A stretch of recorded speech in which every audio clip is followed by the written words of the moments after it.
Magandang gabi sa lahat at sa ating tagapakinig ng ating kwento.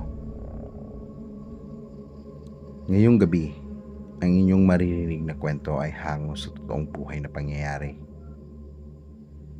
Pero bago natin simulan ang kwento, please like, subscribe, and hit the notification bell below para ma-notify kayo pa nag-upload kami ng bagong kwentong katatakutan.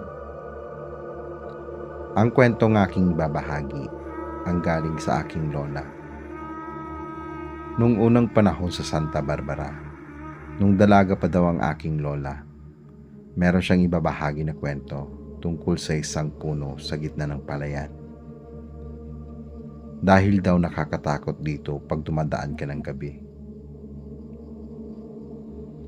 Nakasanayan na daw nila yung puno ng balete sa gitna ng palayan. Napakalaking puno ang nasa gitna ng palayan. Tuwing gabi pag umuwi daw sa galing sa school si Lola, lagi siyang dumadaan doon sa puno na iyon. Minsan, wala naman daw may nagpapakita sa kanya pag dumadaan siya doon. Pero nung time na susunduin daw sana ni Lola ang kanyang nanay sa sugalan, naisipan niyang sunduin ito ng 10 oras ng gabi. Nung mga gabing yon, kabilugan ng buwan, ang liwanag ng gabi, na maaaninag mo talaga ang paligid sa sobrang liwanag ng buwan. Naisipan ni Lola na sunduin ang kanyang nanay dahil di pa ito nakakauwi. Sinundo niya ito dahil nga sa nagugutom na yung kanyang kapatid. Pero di pa daw ito umuwi nung gabing yon. Kaya napagpasyahan ni Lola na sunduin daw ito.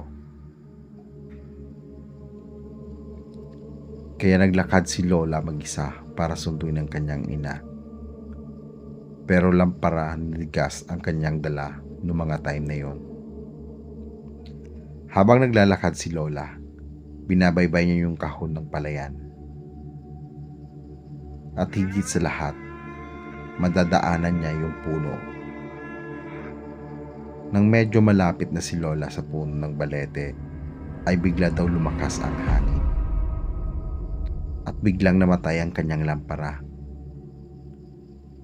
Nanimoy bang parang may umihip dito? Nang buwan na ang nagbigay ng liwanag sa paligid, nakita ni Lola nung gabing yon na sobrang dami ng alitap-tap na umaaligid doon sa balete, na para bang Christmas light sa dilim. Pero nagpatuloy si Lola sa paglalakad. Nang makarating si Lola sa puno, laking gulat niya nang may malaki at matabang pusa na nakaharang sa kahon sa daadaanan niya. Pero tinititigan ito ni Lola. Tumutunog yung pusa na para bang may sinasabi. Pero di ni Lola maintindihan.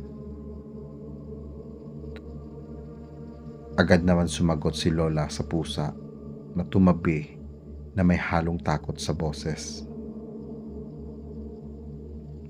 Pero di nagpaawat ang pusa.